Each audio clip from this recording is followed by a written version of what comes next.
this is not a system that's broken. This is a system that was built deliberately to preserve power and wealth and opportunity and to distribute that unequally based on race. My name is Afua Hirsch. I'm an author, broadcaster, professor of journalism and writer, and my book Brit-ish on race, identity and belonging, which is a narrative non-fiction book about Britishness, came out in 2018. The British media really seems to suffer in quite a visible way from profound and systemic racism. And some of that is very easy to see. So the last report I read found that 94% of journalists are white, which may not sound that unrepresentative of the population, so around 90% of the population is white. But these are mainly media organisations based in London or in other large urban areas where a quarter to a third of the population are from ethnic minority backgrounds. So the news media are fundamentally not reflecting society that we live in. And what that does is it really perpetuates a system where the narrative is controlled by people who haven't shared the lived experience of it, who aren't necessarily knowledgeable about race and how racism works. A black footballer buys a house for his mother and he's vilified. A white footballer doesn't and he's a good son.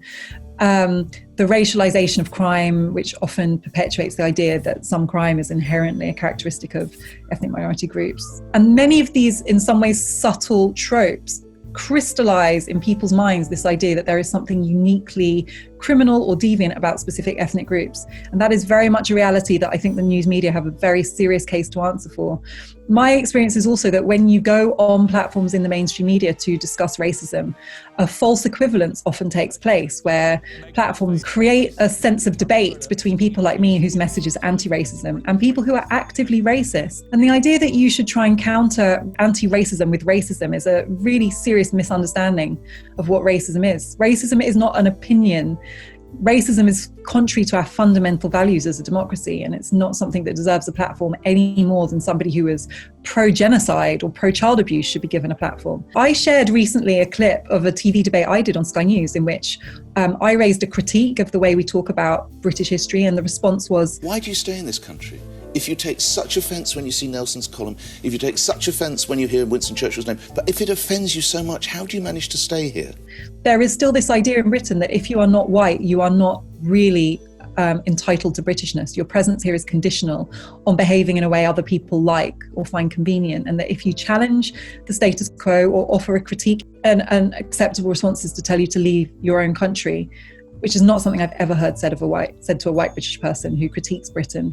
It's not been in the interest of the British establishment to eradicate ethnic inequality any more than it has been to eradicate class inequality. The media hasn't had any incentive or insight that would lead it to challenge that system. But I think that this is a time when we can now ask those questions of the ways in which stories are told and begin to take more control of the narrative. The instinct with this current round of protests following the death of George Floyd was to promote them as riots, in many cases, to hone in on the violence. And even when they were largely overwhelmingly peaceful, there was a disproportionate attempt to depict them as violent and confrontational. It's often forgotten that during the civil rights movement, Martin Luther King was an absolutely vilified figure. He was hated by the mainstream media. It was only after his death and the advent of more radical movements that he began to be eulogized as somebody who represented peaceful change. There is always a tendency to demonize anyone who's asking for change, no matter how reasonably or peacefully those demands are made. I think were it not for the fact that now people have much more agency to shape the narrative themselves because of social media, then we still would think of what's happening now around the world as riots instead of what they are, which is overwhelmingly peaceful protests.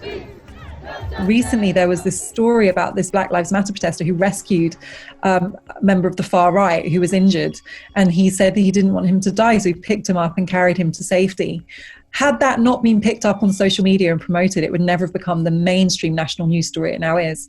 And you can see how these images that begin on social media are able to really challenge the narrative. There's a whole conversation about why the murder of George Floyd in particular triggered this wave of activism and protest. But It's certainly the case that were it not for the previous waves of Black Lives Matter protests and the ways in which that movement is organised on social media, that this wouldn't have been able to mobilise so quickly and draw on the work that those previous iterations of the Black Lives Matter movement have achieved. I think British people think that plantation slavery, formal segregation, the brutality of plantation economies is something on which America and South America have a monopoly.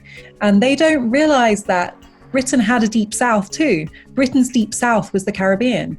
British land run by British families where the genocide and enslavement and torture of Black people happened over centuries. The Industrial Revolution couldn't have taken place without the wealth that flowed from British-owned plantations in the Caribbean. So there's always a willingness to acknowledge that someone else is doing something bad, but Britain is on the right side of history. And I think a lot of that stems from the moral narrative that was created after the Second World War. And this idea that Britain won 2 world wars, never invaded, always on the right side of history. And anything that didn't fit with that sense of national pride was quietly swept under the carpet. It's one of the reasons that it's still, as I speak, taboo to speak about how racist Winston Churchill was, because he is the person who symbolizes our moral victory. People are still being deliberately miseducated. Our children are not being equipped to understand the modern nation that we are, its origins, the ideas about race that Britain created that still shape the ways we self-identify. And I think that that is a real act of neglect. And it's really positive that people are beginning to self-educate by reading our books or listening to podcasts or watching films and documentaries that start to unpick this history. But I would like to see us being serious and intentional about no longer miseducating children so that they're also not equipped to have this conversation until they also reach adulthood and are swept up in a protest movement and realize they urgently need to fill a gap. Black is beautiful! Black is beautiful!